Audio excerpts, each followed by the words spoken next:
Hi friends, అందరికీ నమస్కారం. ఆంధ్రప్రదేశ్ ప్రభుత్వం నుంచి ఒక బిగ్ అప్డేట్ అయింది. పెన్షన్దారులు అప్డేట్ అవ్వాల్సిన సమయం, పెన్షన్లు పొందుతున్న వారు అప్డేట్ అవ్వాల్సిన సమయం. ఈ సమయంలో మనము మన ఇంటి వద్ద ఉండి మన పెన్షన్లను తనిఖీ చేయించుకోవాలి, లేకుంటే మన పెన్షన్లు రద్దు అవుతాయి. ఈ పెన్షన్ల తనిఖీ సారాంశం ఏమనగా, గత ప్రభుత్వం చాలామంది అనర్హులకి పెన్షన్లు మంజూరు చేసిందని చాలామంది అధికారులు అదేవిధంగా ప్రజలు ప్రభుత్వానికి తెలియజేశారు. అందువలన గత ప్రభుత్వం చేసిన అవకతవకలను సరిచేయడానికి ఈ ప్రభుత్వం, ఇప్పుడు ప్రస్తుతం ఉన్న ప్రభుత్వం ఎన్టీఆర్ భరోసా పెన్షన్స్ని తనిఖీ చేయడం మొదలెట్టింది. ఈ తనిఖీలో భాగంగా జనవరి నెల 2025లో మనకి తనిఖీ మొదలవుతుంది. ఈ ప్రాసెస్ ఏ విధంగా ఉంటుందంటే, మనకి గత ప్రభుత్వంలో వృద్ధులకు, వితంతువులకు, డప్పు కళాకారులకు, అదేవిధంగా మన బెడ్ రిడన్ పేషెంట్స్కి, డయాలసిస్ పేషెంట్స్కి, అవయవ మార్పిడి చేసుకున్న పేషెంట్స్కి పెన్షన్స్ పంపిణీ చేయడం జరిగింది. దానిని కొనసాగిస్తూ మన ప్రభుత్వం కూడా ఎన్టీఆర్ పెన్షన్స్లో భాగంగా ఎన్టీఆర్ భరోసా పెన్షన్స్ని ప్రజలకు అందిస్తూ ఉన్నది. గత ప్రభుత్వంలో ఇస్తున్న పెన్షన్ అమౌంట్ కంటే ఈ ప్రభుత్వం భారీగా పెంచి ప్రజలకు సహాయం చేస్తున్నది.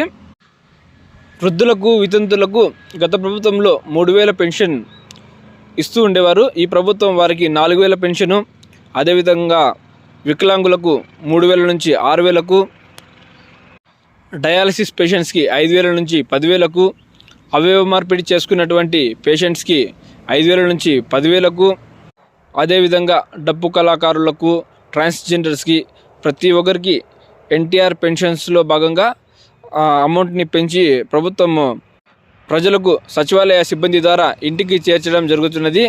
దీంట్లో భాగంగా ఈ నెల నుంచి, జనవరి నెల నుంచి పెన్షన్స్ వెరిఫికేషన్ కూడా సచివాలయ సిబ్బంది ద్వారానే చేయాలని ప్రభుత్వం భావిస్తుంది. సచివాలయ సిబ్బందితో పాటు ప్రభుత్వ అధికారులు, ప్రభుత్వ హాస్పిటల్లో ఉండే డాక్టర్లు ఈ వెరిఫికేషన్ చేస్తారు. మొదట పెన్షన్స్ వెరిఫికేషన్ అవయవ మార్పిడి చేసుకున్న వారికి, డయాలసిస్ పేషెంట్స్కి మొదలవుతుంది. దాని తర్వాత వికలాంగులకి, అదేవిధంగా వృద్ధులకు కూడా ఈ 2-3 నెలల్లో మొత్తం తనిఖీ చేసి అర్హులైనటువంటి వారికి పెన్షన్లు మంజూరు చేసి అనర్హులైనటువంటి పెన్షన్లను తొలగించడం జరుగుతుంది. మనం దీంట్లో చేయవలసిన ముఖ్య పని ఏమంటే, పెన్షన్దారులకి ఈ విషయాన్ని తెలియజేయాలి. చాలామందికి పెన్షన్దారులకి, వృద్ధులకి చాలామందికి ఈ విషయం ఇప్పటికీ తెలియదు. మన చుట్టుపక్కల ఉండే వారికి మనము ఈ విషయాన్ని తెలియజేయాలి. దీనికి సంబంధించిన పత్రాల గురించి కూడా నేను వివరిస్తాను. ఆ పత్రాలు వాళ్ళు అందుబాటులో ఉంచుకుంటే వాళ్ళ పెన్షన్స్ అధికారులు తనిఖీ చేసి అర్హులైతే అర్హులను చేస్తుంది, అనర్హులైతే అనర్హులను చేస్తుంది. మనం చేయాల్సిన ముఖ్యమైన పని ఏమంటే, మన పత్రాలను మనం సరి చేసుకోవాలి. వృద్ధులు, వితంతువులు ఏం చేయాలంటే, మన ఆధార్ కార్డు, రేషన్ కార్డు, అదేవిధంగా మన వృద్ధులైతే 60 సంవత్సరాలు దాటినట్టు ఉండే సర్టిఫికెట్స్ ఏమన్నా ఉంటే అవి పెట్టుకోవాలి. అదేవిధంగా ఆధార్ కార్డుని వాళ్ళు చూస్తారు. ఆధార్ కార్డు, వృద్ధులైతే ఆధార్, రేషన్ కార్డు, అదేవిధంగా 1000 చదరపు అడుగుల కంటే తక్కువ ఉండే ఇంటి వివరాలు, బాడుగిల్లు ఉంటే బాడిగిల్లు వివరాలు, అదేవిధంగా మనకు కరెంటు బిల్లు 300 యూనిట్ కంటే తక్కువ వస్తుందని మనం తెలియజేయాలి.